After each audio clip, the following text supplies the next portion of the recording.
Hi Dexter! Kamusta ka na? Alam mo bang malapit ng reunion natin? Malapit na yung muling pagkikita natin. Ang wish ko lang sana maibalik yung dating pagmamahalan natin. Kasi alam ko naman dito sa puso ko, Dexter, mahal mo pa ako, Dexter. Kasi nga, wala tayong closure nung naghiwalay tayo, di ba, Dexter? Dexter, oo, alam ko may pamilya ka na. Pero, sana naman,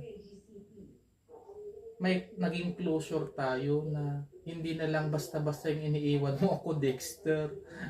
Kasi nga, Dexter, mahal na mahal kita, di ba? Dexter, alam kong masaya ka na sa family mo ngayon. Pero sana naman, pagbigyan mo ko kahit isang oras o isang gabi lang na mag-usap tayo para lang malaman ko kung talaga bang wala ka ng pagmamahal sa akin, Dexter. Kita mo naman na tong vital statistics ko ngayon, di ba? Almost perfect na ako. Pa, di ba? Yan yung gustong gusto mo, Dexter. Dexter, masasabi ko lang, I miss you.